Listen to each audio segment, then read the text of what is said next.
الحمد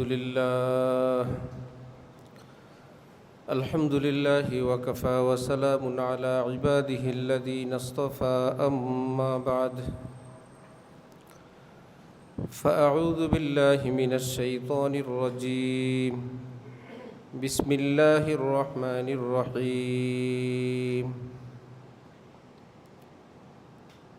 يا أيها الذين آمنوا ادخلوا في السلم كافة ولا تتبعوا خطوات الشيطان إنه لكم عدو مبين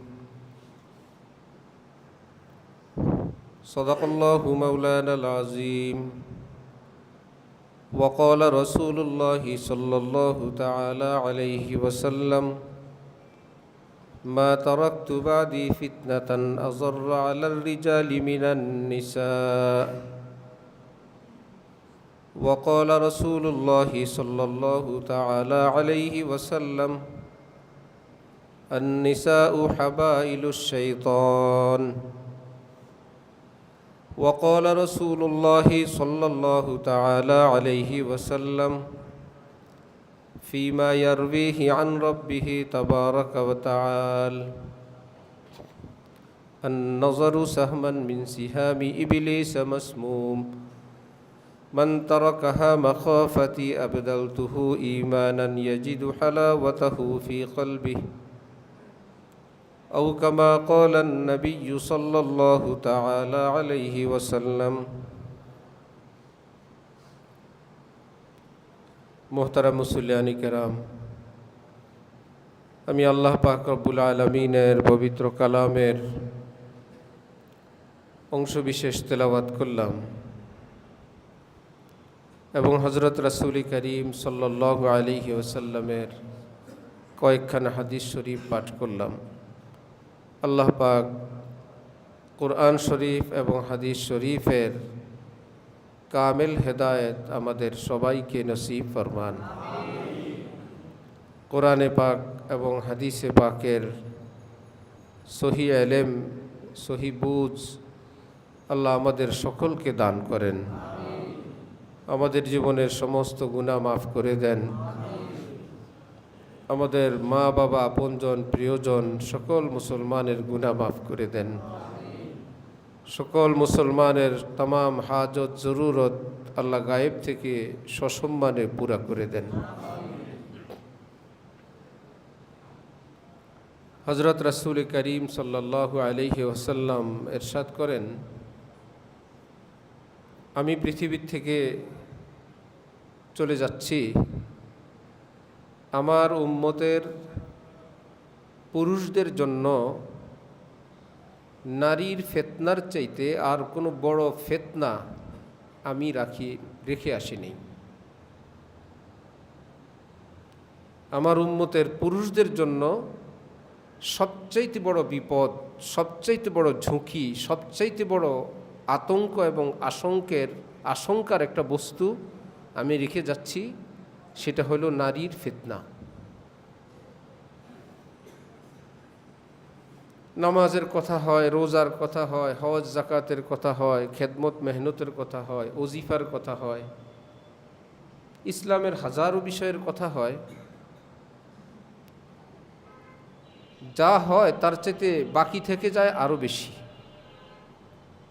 সবাই মিলে যা বয়ান করেন সেটার তুলনায় যেটা বয়ান করা হয় না সেটার পরিমাণ আরও অনেক অনেক বেশি। যার জন্য কারো কাছে এমন কিছু শুনলে মনে হয় এটা আবার কেমন আইটেম, কেমন ওয়াজ, জিকিরও না, তসবিহও না,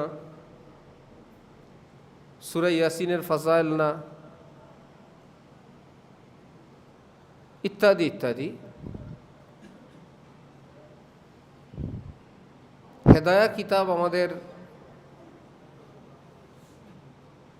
আইন সংক্রান্ত কিতাব, মাদ্রাসায় পড়ানো হয় এবং এটার মূল নীতিগুলোকে সামনে রেখেই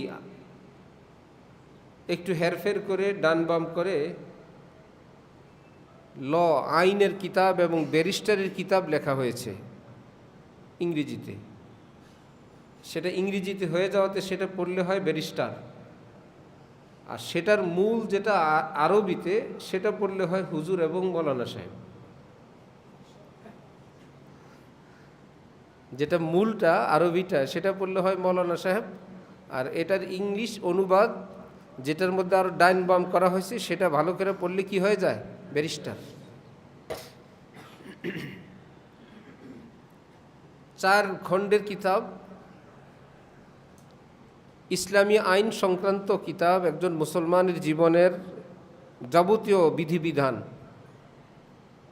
আশ্চর্যের কথা হলো মাত্র 4 খণ্ডের মধ্যে 1 খণ্ড হইল শুধু ইবাদত সম্পর্কে। 4 ভাগের 1 ভাগ শুধু কি? ইবাদত। দ্বিতীয় ভাগ আসছে ইবাদত এবং সামাজিক বিষয়াদি মিক্স, পারিবারিক সামাজিক। তৃতীয় এবং চতুর্থ খণ্ড ব্যবসা বাণিজ্য, লেনদেন, জমি জমা, ঘর বাড়ি এ সংক্রান্ত। তাহলে 4 খণ্ডের মধ্যে 1 খণ্ড হইল শুধু ইবাদত, আর বাকি 3 খণ্ড হইল এই পৃথিবীতে আমরা কিভাবে সুন্দরভাবে সুষ্ঠুভাবে নিরাপদে ব্যবসা বাণিজ্য করব, পরিবার পরিচালনা করব, কিভাবে মানুষের হক মানবাধিকার পালন করব, কিভাবে প্রতিবেশীর হক আদায় করব, কিভাবে আমি ক্রেতা হব, কিভাবে বিক্রেতা হব, কিভাবে নগদে কিনব তো কিভাবে বাকিতে কিনব, আবার নগদে বিক্রি কিভাবে করলে হালাল হবে, কিভাবে একা ব্যবসা করব তো যৌথ ব্যবসা করব তো কিভাবে করব, লভ্যাংশের বন্টন কিভাবে হবে,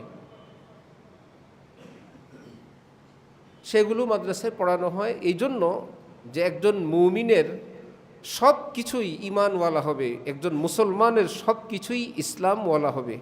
যার সব কিছুই ঈমানওয়ালা ইসলামওয়ালা হয় তাকে কামেল মুমিন, পাক্কা মুসলমান বলা হয়। জান্নাতুল ফিরদাউস তার জন্যেই অপেক্ষমান।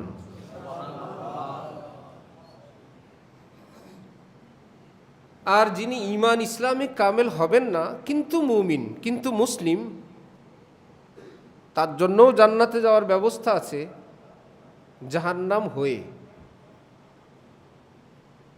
যার যতদিন জাহান্নামের আযাব, জাহান্নামের শাস্তি ভোগ করা দরকার, সেই জাহান্নাম হয়ে তাকে জান্নাতে যাওয়া লাগবে।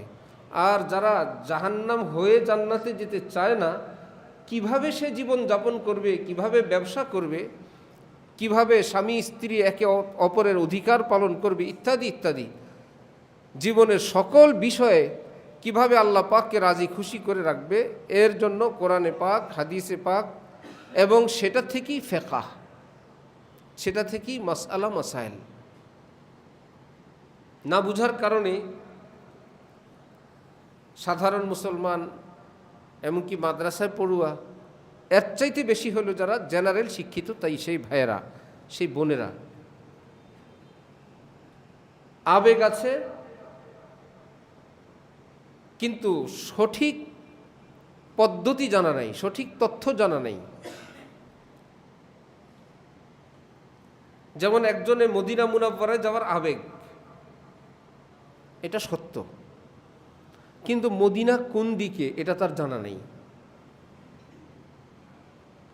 কোন পথে গেলে আমি মদিনায় পৌঁছবো এই পথের তথ্য তার জানা নাই, পদ্ধতি তার জানা নাই, কিন্তু অন্তরে মদিনার মহব্বত প্রবল। এই ব্যক্তি যেদিকে হাঁটে সামনে কি মদিনা পাবে?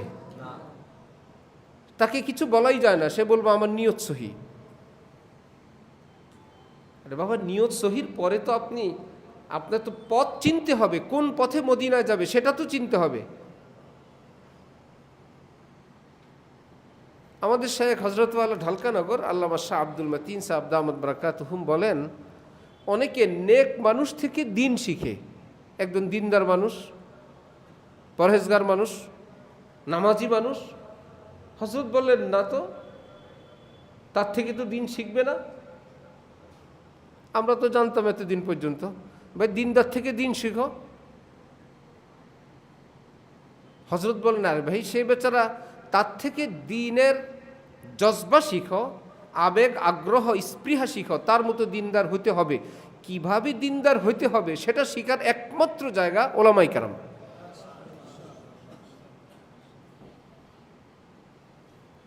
একমাত্র জায়গা কি? ওলামায়ে কেরাম। আশ্চর্য কথা, কারণ যে ব্যক্তি আলেম না,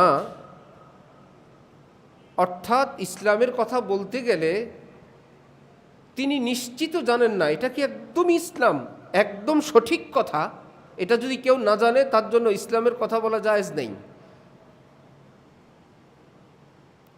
আপনি বয়ান করবেন মনে হয়ের উপর কোনো বয়ান নেই। ধমক দিলে বলবেন না না না আসলে আমি খেয়াল করিনি, বলে ফেলছি। আইডিয়ার উপর বললাম, মনে হয় কোথাও শুনছি, এমন কথা বলা যাবে না।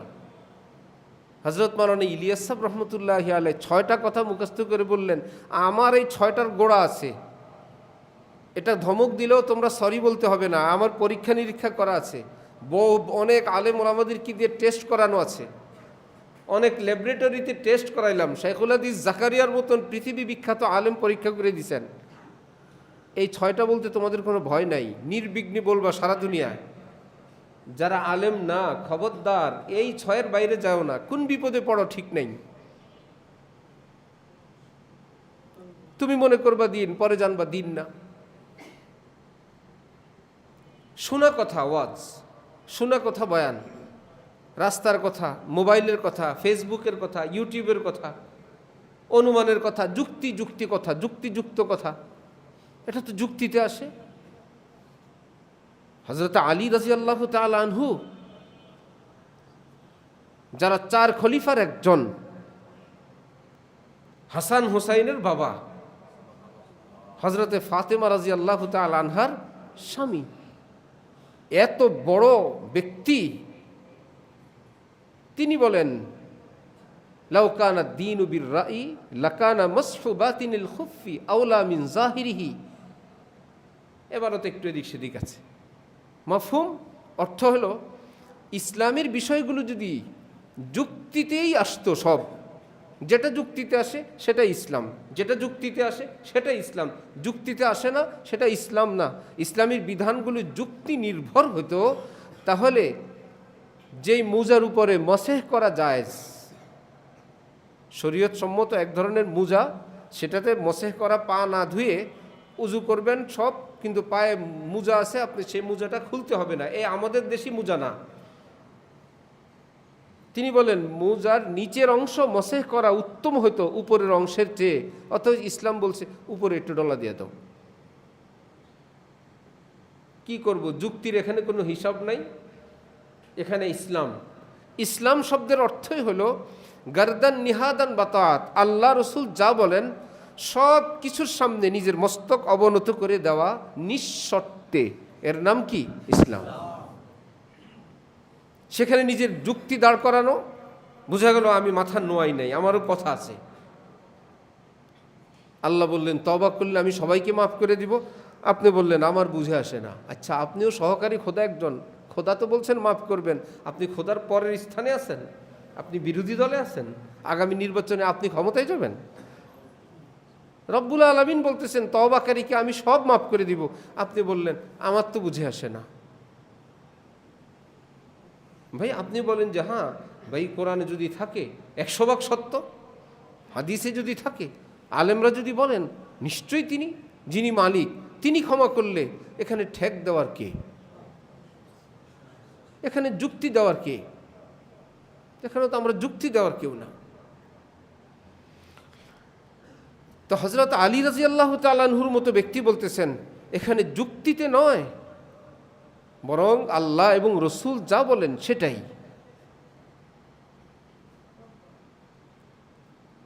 তাহলে একজন দিনদার মানুষ থেকে কি আমরা দিন শিখবো না দিনের জজবা শিখবো? তার মতো দিনদার হওয়া দরকার, আল্লাহওয়ালা হওয়া দরকার, নামাজি হওয়া দরকার, দুনিয়া ত্যাগী হওয়া দরকার। কেমনে হব এটা শিখতে হবে কার কাছে? কোনো আলেমের। ড্রাইভার সাহেবও গাড়ি চালায়, ঢাকা থেকে চট্টগ্রাম যান, একই গাড়িতে তার প্যাসেঞ্জাররাও চট্টগ্রামে যায়, একই সময়ে যায়, একই গাড়িতে যায়, এই বলে কি যোগ্যতা সমান সমান? যদি বলেন যে ভাই ওনারাও গেছেন আমরাও গেছি, না, একজন চালক হয়ে আসছেন, অন্যরা যাত্রী হয়ে আসছেন, আকাশ পাতাল বেশ কম। যাত্রী হয়ে যান, চালকের আসনে বসবেন তো আপনাকে ইন্টারভিউ দিতে হবে, বহু রকমের পরীক্ষায় উত্তীর্ণ হতে হবে, প্রাথমিক ইঞ্জিনিয়ারিং জানতে হবে, ট্রাফিক সিগন্যাল রাস্তার নিয়ম নীতি আপনাকে মানতে হবে। যদি বলেন আমার ভাইও তো কিছু জানা নাই, আপনি প্যাসেঞ্জার হয়ে যাত্রী হয়ে বসেন, সার্টিফিকেটও নাই, বিদ্যাও নাই, আবার চালক হবার শখ, অ্যাক্সিডেন্ট করবে কি না? অ্যাক্সিডেন্ট করবে। রাষ্ট্রীয় আইনে বলবে পেপারস দেখান, নাই, আপনার জন্য জেল জরিমানার ব্যবস্থা আছে। কেন ভাই, আমি তো ঢাকা থেকে আসলাম, কোনো অ্যাক্সিডেন্ট করি নাই তো। প্যাসেঞ্জারদেরকে জিজ্ঞেস করেন, কোনো অসুবিধা হয় নাই, হবে না। আপনি অনুমোদন নাই আপনার, আপনি পাশ করা লোক না, আপনি চালাতে পারবেন না, সার্টিফিকেট নাই। ঢাকা থেকে চট্টগ্রামের গাড়ি এই পর্যন্ত কিছু লোককে নিয়ে আপনি যাবেন, আপনি পারতেছেন, তেমন ভুল হচ্ছে না, তারপর আপনার সনদবিহীন চালকের জন্য জরিমানা, জেলের ব্যবস্থা আছে। আমি এই উম্মতকে এখান থেকে জান্নাতে নিয়ে রওনা হয়েছি, এলেমের সনদ নেই, সনদ আছে নাই, দিন জানেন না। তারপরে যারা আপনি সঙ্গে রওনা হয়েছেন তারা জানে না, আমরা পরামর্শ করে ইনশাল্লাহ চলে যাব। রাস্তায় গাড়ি পরামর্শ করে চালায়, ভাই আপনারা কয়েকজন ঠেলেন, আরেকজন আসেন, স্টার্টিংটা ধরেন, আরেকজনের ব্রেকের মধ্যে পা দিয়ে রাখেন, আরেকজনে হুইসেল দেন, গাড়ি এভাবে চলে। একজন চালক লাগবে, এবার তার পিছনে প্যাসেঞ্জার শত হোক সহস্র হোক। ট্রেনে তো কত প্যাসেঞ্জার, জাহাজে তো কত প্যাসেঞ্জার, চালক একজন। চালক থাকতে হবে। এখন যিনি চালাবেন তিনিও জানেন না, যারা তার সঙ্গে গেছে তারাও জানে না। একজনে গল্প বলছিল, নামাজের দাওয়াত দিতে গেছে এমন লোক যে নিজেই নামাজ জানে না, ভাবছে যাক তবুও নামাজের দাওয়াত দেই। এলাকার লোকেরা বলছে আমরা নামাজ টামাজ কখনো পড়ি নাই, কেমন? সে আবার সাহস করে বলছে, আর ভাই না পড়া, ইমাম সাহেব পড়াবেন, তোমরা দেখে দেখে পড়তে পারবে না? এটা পারবো। মসজিদে আসছে, ভাঙ্গা মসজিদ, ঘটনাক্রমে ইমাম সাহেব নাই।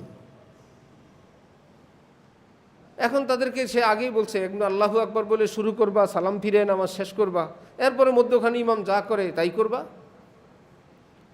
এখন যাদেরকে নতুন নিয়ে আসছে তারা তো নামাজ জানেই না, তাদের দৃষ্টিতে যিনি দাওয়াত দিয়ে নিয়ে আসছেন সে হইল কি সবচেয়ে বড় আলেম, আর তার অবস্থা হইল এই, সে কিছুই পারে না। এখন সবাই মিলে বলল তাহলে আপনি নামাজ পড়ান। কি মুসিবত!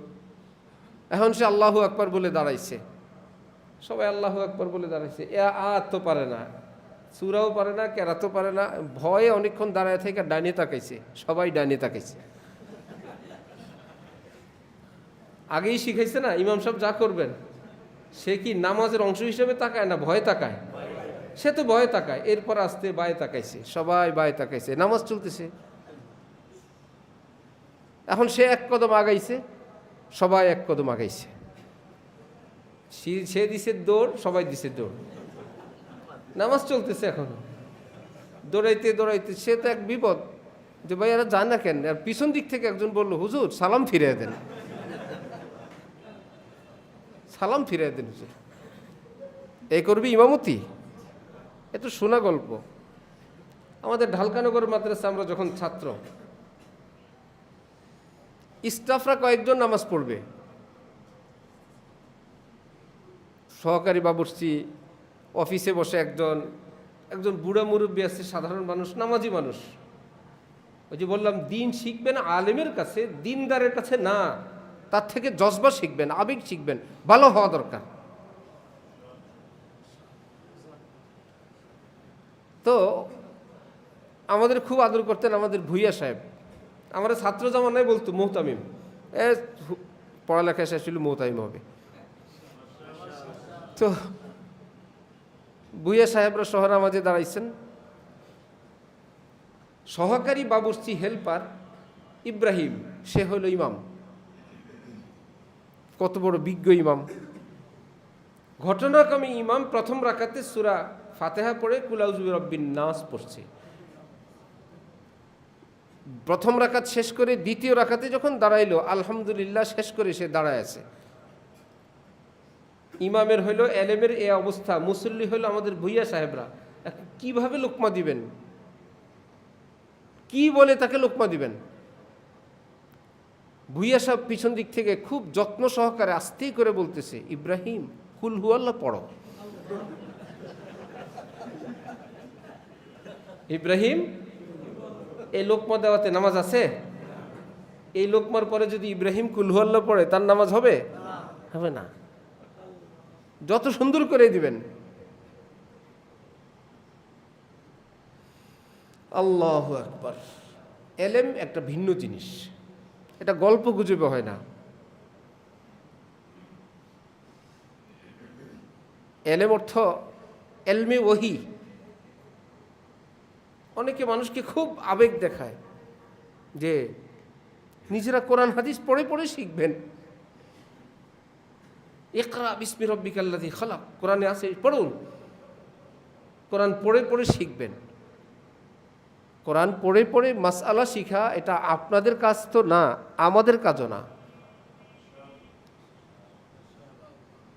আপনাদের তো না, সাধারণ মুসলমানদের তো না, যারা মাওলানা সাহেব তাদেরও না, যারা মুফতি সাহেব তাদেরও না। কোরআন পড়বে, তাফসির পড়বে, হাদিস পড়বে, কিন্তু সিদ্ধান্ত দিতে পারবে না। চূড়ান্ত সিদ্ধান্ত দিতে পারমিশন নাই। ওই যে বললাম, জেনারেল শিক্ষিত ভাইয়েরা, ইংরেজি শিক্ষিত ভাইয়েরা বেশিরভাগ আবেগের চোটে এই ভুল করে। বাংলাদেশের একজন বিজ্ঞ মুফতি সাহেব আমাদের শায়েখ হযরতুল্লাহর রুমে প্রবেশ করছেন। আমি কাছে হযরত মুফতি সাহেবকে বললেন, আপনার ছাত্ররা ফতোয়া দেয়, ফতোয়া বিভাগের উনি প্রধান, ফতোয়ার লেখে এই কাজটা জায়েজ নাই, এটা হারাম, এটা জায়েজ। তার নিচে লেখে কোরআন শরীফের আয়াত, নিচে লেখে হাদিস শরীফ দলিল হিসাবে। তবে কি আপনার ছাত্ররা আপনার ফতোয়া বিভাগ থেকে সরাসরি কোরআন হাদিস থেকে আপনারা ফতোয়া বের করতে পারেন? ভাবখানা তো এমন যেন কোরআন থেকে হাদিস থেকে আপনারা ছাত্র শিক্ষকরা মিলে কোরআনের বিধান নির্ধারণ করে আপনারা দিলেন। আপনারা কি এই রকমের দায়িত্বশীল? এটার কি আপনাদের পারমিশন আছে? মুফতি সাহেব বললেন, জি না। আপনার তো উচিত ছিল, আপনার ছাত্রদের উচিত ছিল জায়েজ নাই বা জায়েজ। এইবার এই পৃথিবী বিখ্যাত কোন মনীষীগণ কোন ফতোয়ার কিতাবে কে সিদ্ধান্তটা দিলেন সেই রেফারেন্সটা আগে বলবেন, যে এটা আমি দেই নাই, এটা ফতোয়া স্বামীতে আছে, এটা আমাদের কথা না, এটা পৃথিবী বিখ্যাত আলেম আল্লামা আনোয়ার শাহ কাশ্মীরি বলেছেন, এটা হাকিমুল উম্মত থানবী বলেছেন। এইবার তিনি কোন দলিলের আলোকে বলছেন সেই দলিল কোরআন হাদিস থেকে আগে মধ্যখানে ওনার নাম বলবেন, তারপরে কোরআন হাদিসের নাম বলবেন। তার অর্থ হবে এই কোরআন এই হাদিস থেকে এই মাসআলাটা আমি উদ্ধার করি নাই, এটা পৃথিবী বিখ্যাত অনেক ফতোয়া গ্রন্থে এটা লেখা আছে, এত পৃষ্ঠায়, সেখানে দলিল দেওয়া আছে এই। সেই রেফারেন্সটা না দিয়ে আপনি ডাইরেক্ট কোরআন হাদিস দিয়ে, এর অর্থ তো হইল এই আয়াত থেকে হাদিস থেকে মাসআলা আপনারা বের করলেন। আপনারা কি মাসআলা বের করার যোগ্য কিংবা পারমিশন আছে? বললেন জি না। আমার মুসল্লিয়ানি কেরাম, এই কথাটা কি সাধারণ কোনো মানুষকে বলছেন, শুধু আলেমকে না মুফতিকে? তাও মুফতি মানে বাজারের মুফতি না, যিনি মুফতি তৈরি করেন, বিজ্ঞ একজন মুফতি বাংলাদেশের, তাকে। এবং তিনি বলছেন, সরি আমার ভুল হয়ে গেছে, আমরা রেফারেন্সবিহীন সামনের দিকে আর কথা বলবো না, কোরআন হাদিসের এই আয়াতে হাদিসের ভিত্তিতে সিদ্ধান্ত কে দিলেন তার নাম দিব।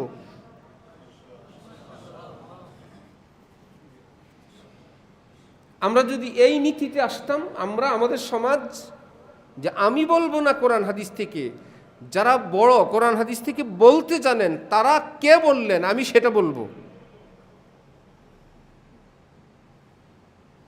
এটাই নিয়ম। হ্যাঁ, মনে হয় এতিম এক কিতাব, যার মাও নাই বাবাও নাই, কোরআন এবং হাদিস। যে যেভাবে পারে ব্যাখ্যা করবে। যারা কোরআন হাদিসকে সরাসরি জনগণকে উদ্বুদ্ধ করে, সরাসরি পড়বেন, অন্ধভক্ত হবেন না,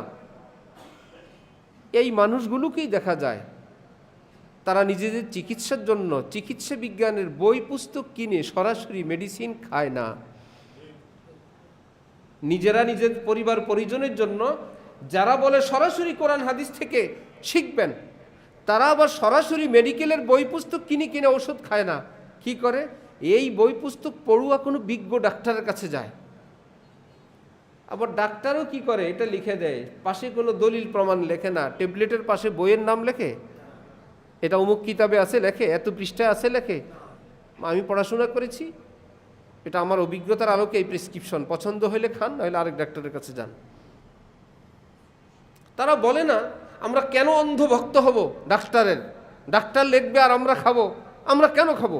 আমরা কি ইংরেজি পারি না? আমরা কি অশিক্ষিত? আমি তো সব পারি, সুতরাং যেই বই পড়ে ডাক্তার মেডিসিন দেয় আমি সরাসরি সেই বই পড়ব। তখন তারা থেমে যান না, চিকিৎসা একটা শাস্ত্র, এটা বই পড়লে হয় না, এটা মেডিকেল কলেজে অভিজ্ঞ ডাক্তারের কাছে দীর্ঘ সময় পড়াশোনার পর একটা যোগ্যতা হয়, পাশ করে, আবার তাদের পিছনে থাকতে হয়, থাকতে থাকতে মানুষ চিকিৎসা শিখে, তারপর আস্তে আস্তে আস্তে বহু বছর যাওয়ার পর তিনি অধ্যাপক হন, প্রবীণ অধ্যাপক হন। তাদের কলমের ধার বেশি, তাদের জীবনের অভিজ্ঞতা বেশি, তাদের থেকে চিকিৎসা নেওয়া দরকার। তাদের অন্ধভক্ত হইতে লজ্জা হয় না। আমরা ডাক্তারদের থেকে চিকিৎসা নেই, বই পুস্তক পড়ে ঠিক করি যে ডাক্তারদের ওষুধগুলো ঠিক আছে। কি বলেন? ইঞ্জিনিয়ারদের থেকে আমরা যে সেবাটা নেই, আমরা আবার আলাদা বই পড়ে তার সেবাটা সঠিক কিনা আবার পরীক্ষা করি। বিজ্ঞানীদের তথ্য আমরা মানি, আমরা কি আবার আলাদা পরীক্ষা করে বিজ্ঞানীটা সঠিক কিনা আমরা সেই তথ্য যাচাই করে বিজ্ঞানীর কথা মানি? সব জায়গায় তুমি অন্ধভক্ত, সব জায়গায় তুমি অন্ধভক্ত, সেখানে তোমার কোনো আপত্তি নাই। আপত্তি ইসলামে, যারা ইসলামের মহামনীষী, ইমাম, মুজতাহিদ, সাহাবা, তাবিন, তাবতাবিন, তারা যদি কোনো প্রেসক্রিপশন দেন, তুমি সেক্ষেত্রে মানুষকে ধোঁকা দাও, কেন তাকে মানবা? কোরআনে হাদিসে সব আছে, কোরআন হাদিস থেকে মানো। অথচ তুমি বলো না ইঞ্জিনিয়ার 50 লাখ টাকা বিল চাইলো, পাশের থেকে একজন বলেন 50 লাখ, আমি 3 কোটি বিল দিছি। ভবন যত বড়, স্ট্রাকচার যত বড়, প্ল্যান যত বড়, বলো কি এত টাকা 20-50 লাখ কোটি টাকা বিল দিতে হয়? আরে যেই বই পড়ে ডাক্তার ইঞ্জিনিয়ার প্ল্যান করে, বই কিনো, পারবে? পাশের থেকে আরেকজন বলবে বইও কিনা লাগবে না স্যার, ইউটিউবে সব আছে, বলবে? ফেসবুকে সার্চ দেন, ইউটিউবে চ্যাট জিপিটিকে দেন, আপনার প্ল্যান করে দিবে, একদম রুম বাই রুম, কত বাই কত ইঞ্চি সহ করে দিবে। আপনি গুগলে দেন, আপনার একদম প্ল্যান, ডিজাইন, বাড়ির ডিজাইন সহ এখন আসে। এআইকে দেন, এআই করে দিবে, বলবে বেশি পাকনামি করো না, শেষে বিল্ডিং কাইতে হয়ে পড়বে। হবে না? বেশি পাকনামি করো না, তোর মায়ের অপারেশন ঘরে করবা, মারে মারতে চাও, মা বাঁচাইতে হলে ডাক্তারের ফি দাও, বেশি ফুটানি করো না, মা কবরে চলে যাবে। এটা চিকিৎসা, এখানে একটা ভুল হয়ে শেষ। আমাদের এক পীর ভাই, আপনাদের কাছে বলছি কিনা, এটা চোখের চিকিৎসা করবে তার ছেলের, এক একটা থেরাপি দিবে চোখের আলো দিয়ে, 30টা থেরাপি দিতে হবে, এক একটা থেরাপির বিল 1 কোটি, আনুষঙ্গিক আরও খরচ আছে, প্রায় 70 কোটি টাকা লাগবে একটা চোখের চিকিৎসা করতে। চোখ কিনতে না, চোখ লাগাবে না, যেই চোখ আল্লাহ দিয়ে রাখছেন সেটা চিকিৎসা করবে, জ্বালাই ফালাই করবে, 70 কোটি টাকা। কোনো যুক্তি নাই, কোনো কথা নাই। হ্যাঁ, ডাক্তার যা বলেন, যে হাসপাতালে যেতে বলেন, 1 পাতা ট্যাবলেট, 1 পাতা ট্যাবলেটের দাম, 30টা ট্যাবলেট থাকে ওই পাতায়, 45 লক্ষ টাকা। আমি জীবনে আর শুনিনি। জার্মান ঠিকানটি এই ছেলের জন্য একটা ট্যাবলেট 1.5 লক্ষ টাকা। আশ্চর্য কথা। আমি ভাবছি এগুলো ভুল কিনা, আবার না, সেই লোক আছে। ঢাকায় প্রতিষ্ঠানের বড় নামি দামি শিক্ষক, যেই ছেলের জন্য ঔষধ, ছেলেটাও ডাক্তার, ডাক্তার অসুস্থ, তার ওয়াইফও ডাক্তার। আল্লাহু আকবার।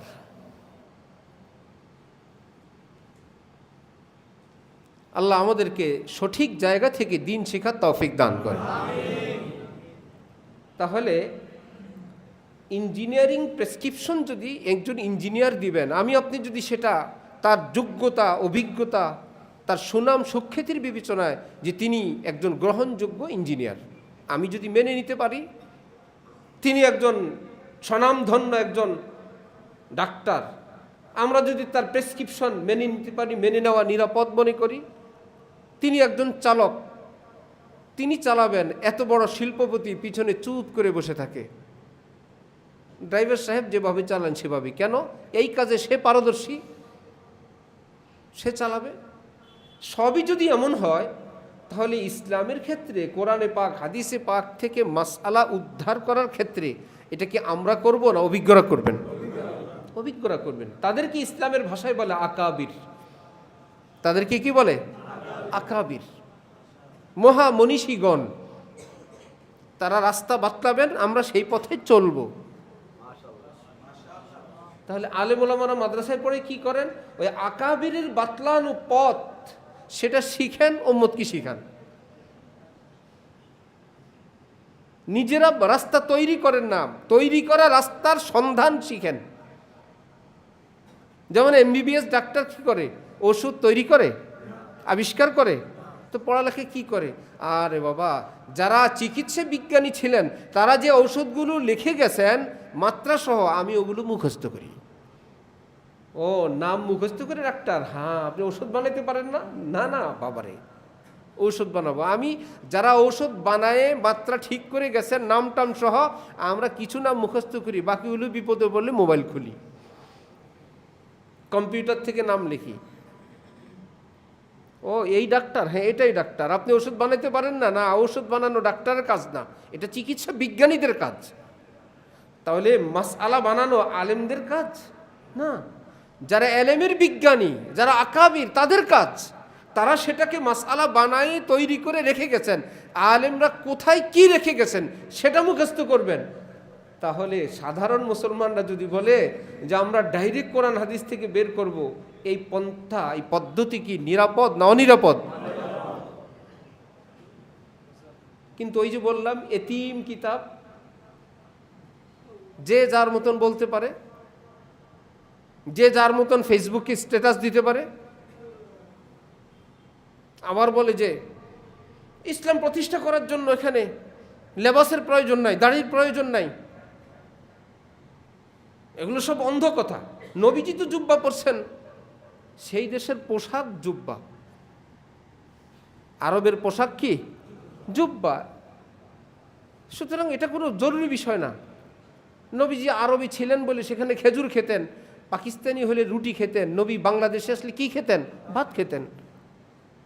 এইটুকুন বলছেন, আর বলেন নাই। আবার পোশাক এটা বলছেন নবী আরব দেশে আসছেন, সেই কারণে কি পরছেন? জুব্বা পরছেন। তো তোমার আগের খেজুর আর রুটির সঙ্গে জনগণকে যেটা বুঝাইতে চাও, যে এটাও বলো নবী যদি আমেরিকায় আসতেন শার্ট প্যান্ট পরতেন। এটাই তো বলতে চাও যে না, এরকম লেবাস এটা কোনো ব্যাপার না, এটা ওই দেশে আসছেন বলে সেটা পরছেন। বাংলাদেশে আসলে লুঙ্গি পরতেন আর শার্ট পরতেন। কতটা জাহেল, কত মূর্খ, কত বেয়াদব, কত গোস্তাখেরা, কত সীমা লঙ্ঘনকারীরা। এক সাহাবী গেলেন কোনো এক এলাকায় দাওয়াত দিতে, আঙ্গুল চেটে খাবেন, প্লেট পরিষ্কার করে খাবেন। পাশের থেকে একজন বলল, যে এলাকায় আমরা দিনের দাওয়াত দিতে আসছি এরা তো ভোগ বিলাস করে, উল্লাস করে, খায় ফেলে, আপনি যদি এইভাবে আঙ্গুল চেটে চেটে খান, এরা মনে করবে ইসলাম কেমন ধর্ম। কমপক্ষে এদের ইসলাম কবুলের স্বার্থে আজকে আপনি এই সুন্নতটা একটু মুলতবি রাখেন, যাতে করে তারা ইসলাম গ্রহণ করে। তিনি বললেন, আতরুকু সুন্নাত হাবিবি লিহা উলাই লোমাকা, এ অমুসলিম মুশরিকদের, আহাম্মকদের জন্য আমি আমার প্রিয় নবীর একটা সুন্নত বর্জন করব? আল্লাহ পাক তো আমাদেরকে ইজ্জত পৃথিবীতে দান করেছেন এই সুন্নতের বরকতে। সুন্নত ছাড়ব না।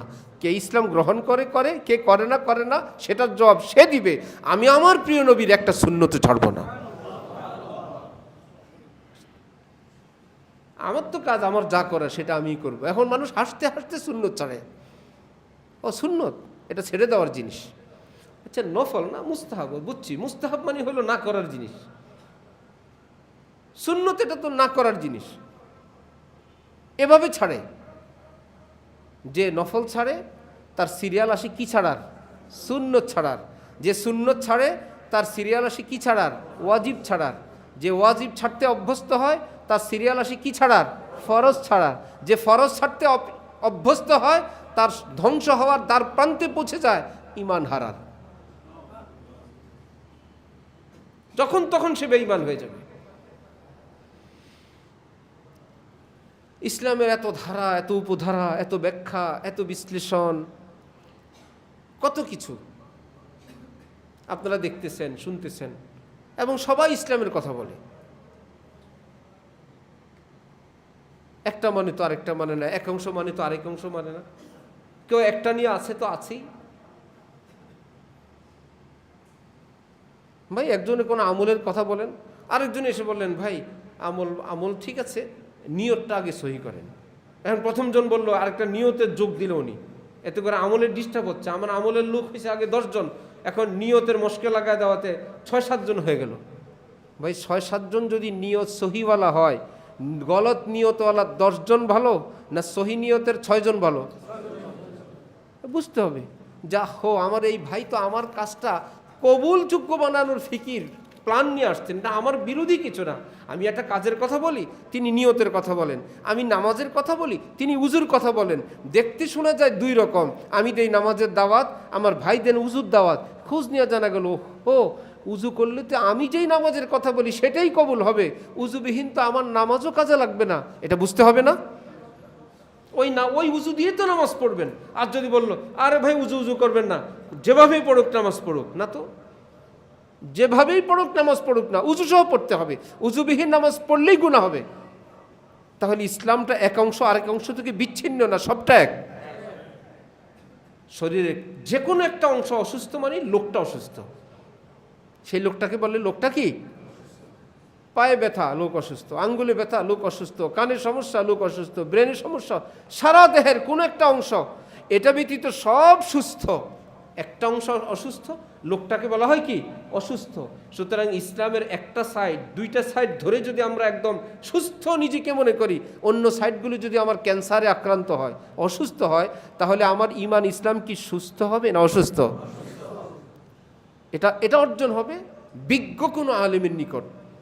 বিজ্ঞ কোনো আলেমের চেম্বারে যখন আপনি আপনাকে পেশ করবেন, তখন আলিমী দ্বীন বলে দিবেন কে আপনি, আপনার হিস্টোরি বলেন, বয়স কত, বিয়ে করেছেন, বউ বাচ্চা আছে, ছেলে মেয়ে কয়জন, কি করেন, রুটি রুজির কি ব্যবস্থা, আব্বা আম্মা আছেন, কোথায় থাকেন, তাদের খেদমত কে করে।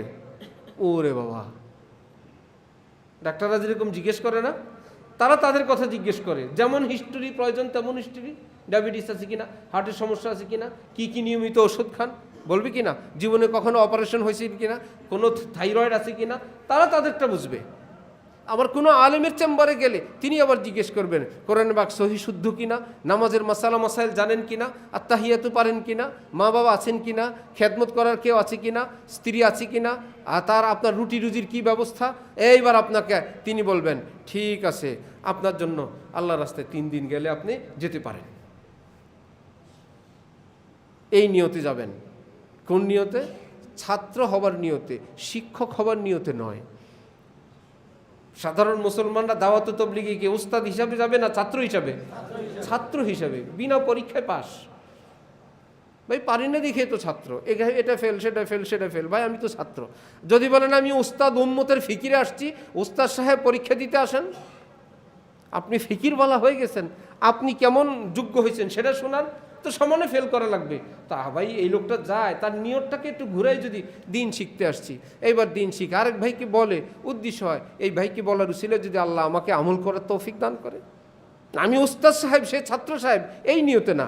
আর ঘর থেকে বের হয় ছাত্র হবার নিয়তে, তখন আলেম ওলামাদেরকে দেখলে ইজ্জত হয়। আল্লাহ, আলেম ওলামারা কি উম্মতের ছাত্র না উম্মতের শিক্ষক? শিক্ষক। আর আমি কি? ছাত্র। আমার সঙ্গে তো তার কোনো তুলনা নেই। তিনি শিক্ষক আর আমি ছাত্র, আকাশ পাতাল বেশ কম। আর যখন ছাত্র কিনা শিক্ষক, এই সবকও ঠিক করবেন না। ওফো, আমি দিনের খেদমতে বের হয়েছি, দিনের খেদমতে বের হয়েছি। আচ্ছা, আলেম ওলামারাও দিনের খেদমত করে, আমিও তো দিনের খেদমত করলাম। 3 দিন পর শয়তান এসে আপনারা বলবে, দেখলা তুমি যে দিনের খেদমতে গেলা 3 দিন 10 দিন এক চিল্লায়, তুমি তো কারো থেকে কোনো পয়সাও নেই। জি, আরে যে আলেমরা পয়সা নেই, সুতরাং তোমার খেদমতটা 1 নম্বর। শয়তান বলে, তোমারই তো আমি চাই, মনে প্রাণে চাই, তোমার কাজ তোমাকে দিয়ে ধ্বংস করব, আমি সেটাই তো চাই। আলেমের সঙ্গে টক্কর দিয়ে বসছে। আলেমী দিন কি উম্মতের থেকে দিন শিখে না শিখায়? নবী কি দিন শিখতেন না শিখাইতেন? আর আপনি শিখতে বের হলেন। আপনি তুলনা করেন নবীর সঙ্গে, আপনি তুলনা করেন সাহাবীদের সঙ্গে, আপনি তুলনা করেন আলেমের সঙ্গে। এজন্য বিজ্ঞ আলেম দরকার, পার্সোনাল, যিনি আপনাকে জানবেন, তিনি আপনাকে বলবেন। হযরত উসমান রাদিয়াল্লাহু তাআলা আনহু রওনা হয়েছেন, বদর যুদ্ধে যাবেন, অস্ত্রও নাই, সৈন্যও নাই, আর 1000 সৈন্য, মুশরিকদের সশস্ত্র সৈন্য, আবু জাহেলের নেতৃত্বে, উতবা, সাইবা, ওয়ালিদ, উমাইয়া বিন খালাফ, এত ভয়ঙ্কর ভয়ঙ্কর সন্ত্রাসীদের লিডার আরব থেকে আসতেছে, মক্কা থেকে। 1000-এর বিপরীতে নবীজি উপস্থিত যে কয়েকজনকে পাইলেন,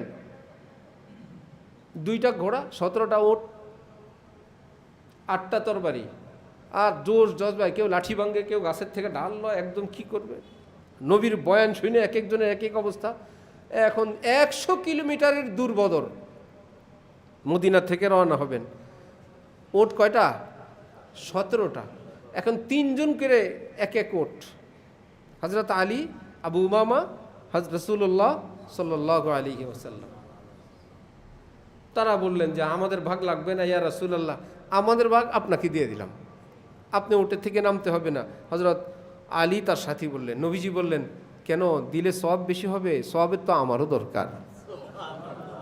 তোমরা চড়বা না, তোমরা হাঁটবা, তোমাদের শক্তি বেশি, আল্লাহর রহমতে তোমাদের চেয়ে শক্তি আল্লাহ আমাকে বেশি দান করেছেন। এইরকম একটা যুদ্ধে রওনা হইলেন যেখানে অস্ত্র, সৈন্য, সব কিছুর অভাব। হযরত ওসমানকে নবীজি বললেন, তোমার স্ত্রী রুকাইয়া অসুস্থ, তুমি জেহাদে যাওয়া লাগবে না, স্ত্রীর খেদমতে যাও। ওই যে বিজ্ঞ ডাক্তার, ডাক্তার জানতেন তার বউ অসুস্থ, পাঠিয়ে দিয়েছেন।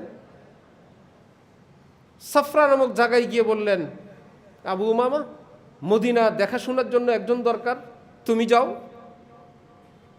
আমাদের আল্লাহ ভরসার পাওয়ার এত বেশি, আল্লাহ ভরসা, মদিনা আল্লাহ দেখবে, রুকাইয়াকে আল্লাহ দেখবে, তুমি বদরে চলো। নবীজি তো বললেন না, নবীজি বললেন যাও, তুমি তোমার স্ত্রীকে দেখতে যাও। তা আমি যাচ্ছি মদিনা ছেড়ে, মদিনা দেখবে কে? তুমি মদিনা দেখতে যাও। নবীজির এটা কি তাওয়াক্কুলের খেলাফ ছিল না তাওয়াক্কুল ছিল? তাওয়াক্কুল ছিল, এটা সঠিক পদ্ধতির তাওয়াক্কুল। ঔষধ সেবন করবেন, আল্লাহর উপর ভরসা করবেন, এটা তাওয়াক্কুল। ঔষধ সেবন করবেন, আল্লাহ সুস্থ করবেন, এটা তাওয়াক্কুলের আমাদের মতন লোকদের জন্য প্রযোজ্য না। আমরা যারা সাধারণ মুসলমান, আমাদের জন্য এটাই, বিজ্ঞ ডাক্তারের কাছে যাও, ওষুধ সেবন করো, ওষুধ টষুধ খেয়ে বলো আল্লাহ আপনি সুস্থ করেন, আল্লাহ আপনি দয়া করেন। এটা হলো তাওয়াক্কুল। ক্যান্সার রোগী, ভয়ঙ্কর রোগী, ডাক্তার না, ওষুধ না, আল্লাহ সব পারেন, এটা আমাদের মতো মানুষের জন্য ভয়ঙ্কর ইমান হারাবার আশঙ্কা। আল্লাহর এত বললাম, আল্লাহ তো আমার বাবাকে সুস্থ করলো না, শেষে ইমান থাকবে না, ইমানও যাবে। এই জন্য আমার ভাইয়েরা, আমরা এখন কঠিন এক ঝুঁকির সমাজে আছি। আমি যে হাদিস শরীফ পড়েছিলাম সেটার ব্যাখ্যা বিশ্লেষণে আজকে যেতে পারি নাই। সেটা হলো যে ব্যাপকভাবে অমুসলিমরা আমাদেরকে, আমাদের চরিত্র ধ্বংসের জন্য, আমাদের ইমান ধ্বংসের জন্য কোনো পলিসি ব্যবসায় ঢুকাইলো। এখন ব্যবসায়ী মানি হলো সুদের কারবারি। ইল্লা মাশাআল্লাহ, আল্লাহ পাক যাদেরকে ভালো রাখছেন, সমাজের একজন ধনী মানুষ হলো, টেলিভিশন ডিশ তো তার ঘরে থাকবেই, অথবা তাদের ঘরের মদের সাপ্লাই একটু পয়সা কড়ি হয়ে গেছে, এগুলো পার্সোনাল হোম সার্ভিস, এটা হইতেই পারে। তাদের কোনো বিয়ে শাদী হবে, এত নাচ গান ইত্যাদি একটু অনুষ্ঠান ছেলেমেয়েরা করবেই। কোথায় চলে গেলাম আমরা সামাজিকভাবে, ব্যবসায়িকভাবে? আর আলেম ওলামাদের সঙ্গে যাবে গরিবরা যাবে, মধ্যবিত্তরা যাবে আলেমদের কাছে। যাদের একটু পয়সা কড়ি হয়ে যায়, শিক্ষিত হয়ে যায়, কোনো পদ পদবীর অধিকারী হয়ে যায়, তারা আলেমদের কাছে প্রয়োজন মনে করে না, অথচ তাদের বেশি যাওয়া দরকার, তাদের ঝুঁকি আরও বেশি, কাঁপতে থাকা দরকার। আমার কি হবে, আমার কি হবে, আমার এই পদ্ধতি, আমার এই নতুন ব্যবসা, আমার এই নতুন প্ল্যান, ওস্তাদজি হালাল তো, শরীয়তের ভিতরে আছি তো, এমন না হয় দুনিয়া কামায়ে জাহান্নামী হলাম, এমন না হয় সমাজের নেতৃত্ব দিয়ে জাহান্নামী হলাম। হুজুর ঠিক আছে তো, আমার এই কথা, আমি অমুক প্রোগ্রামে যেতে হবে, রাষ্ট্রের এই নিয়ম, হিন্দুদের পূজা আমাকে পাঠাইছে সরকার, আমি কি বলে আসব? আমি তো চেয়ারম্যান, আমি তো এমপি, আমি সেখানে গিয়ে কি বলবো? ওস্তাদ আমার তো ইমান হারা না হই, আলেমী দিন বলে দিবেন, এই ভাষায় কথা বলবেন। রাষ্ট্রের দায়িত্ব পালন হবে, ইমান নিয়েও ফেরত আসতে পারবেন। তাদের যে রাষ্ট্রীয় সুযোগ সুবিধা তাদেরকে দেওয়া দরকার দিবেন এই ভাষায়, এই শব্দে, ইমান নষ্ট হবে না। তাহলে ওই ভাইদের প্রয়োজন কি অল্প না বেশি? তারা যায় না মোটেও। তাদের সঙ্গে সম্পর্ক হয়ে যায় বিদেশি গোয়েন্দাদের, তাদের সঙ্গে সম্পর্ক হয়ে যায় ইউরোপিয়ানদের, তাদের সঙ্গে সম্পর্ক হয়ে যায় মদওয়ালাদের, জিনা ব্যভিচারওয়ালাদের। আল্লাহ আমাদেরকে, আমাদের উম্মতে মুসলিমাকে হেফাজত করেন। আমরা আমাকে দিয়ে শুরু করব, কেমন ইনশাআল্লাহ? শুরু করব কি অন্যদেরকে দিয়ে না, নিজেকে দিয়ে? নিজেকে দিয়ে, নিজের পরিবার পরিজনকে দিয়ে। আল্লাহ আমাদেরকে, আমাদের মুসলিম সমাজকে ঈমান ইসলামওয়ালা হয়ে বাঁচার মরার তৌফিক দান করেন। ওয়া আখিরু দাওয়ানা আলহামদুলিল্লাহ।